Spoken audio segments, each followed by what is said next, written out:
Hello बच्चों, let's read the question. The question says which of the metal oxide are reduced by CO। तो हमारे पास यहाँ पे different metal oxide दिए गए हैं। इनमें से CO किसको रिड्यूस कर पाएगा वो हमें बताना है। भैया इसका की कॉन्सेप्ट देखते हैं। तो हमारे पास इसका की कॉन्सेप्ट होगा रिएक्टिविटी सीरीज।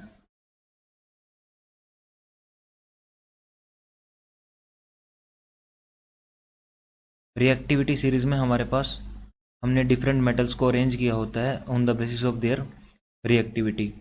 तो हमारे पास सबसे ऊपर पोटेशियम होता है इसमें, उसके बाद sodium, then calcium, then magnesium,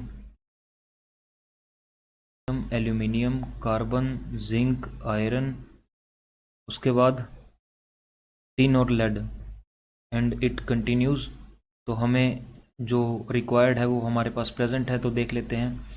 तो रिएक्टिविटी सीरीज में तो इनमें से कार्बन उस ऑक्साइड को रिड्यूस करवा पाएगा जो इसके ऊपर प्रेजेंट है, यानी their oxides can be reduced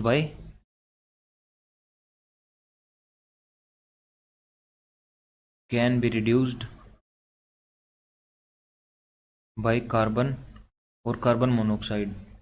और जो इससे नीचे प्रेजेंट है, कार्बन से नीचे, यानी दिस लाइन, जो इस लाइन के नीचे प्रेजेंट हो गए, कैन नॉट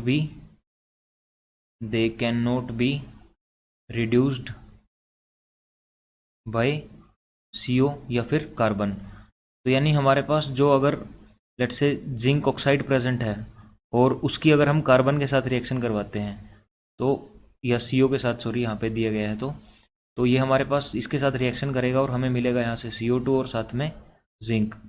तो यानी हमारे पास जो जिंक है वो रिड्यूस हो गया, क्योंकि यहाँ पे इसकी +2 ऑक्सीडेशन स्टेट थी और यहाँ पे ये 0 में आ गया। तो इस तरह से कार्बन हमारा जो इसके ऊपर एलिमेंट प्रेजेंट है उनकी रिडक्शन नहीं करवा सकता, वो जो इसके नीचे प्रेजेंट है उनकी रिडक्शन करवा सकता है।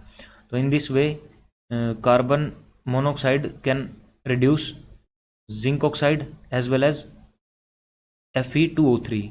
So option A and option B would be the most appropriate option to this question. Hope you understand the concept well. Best of luck.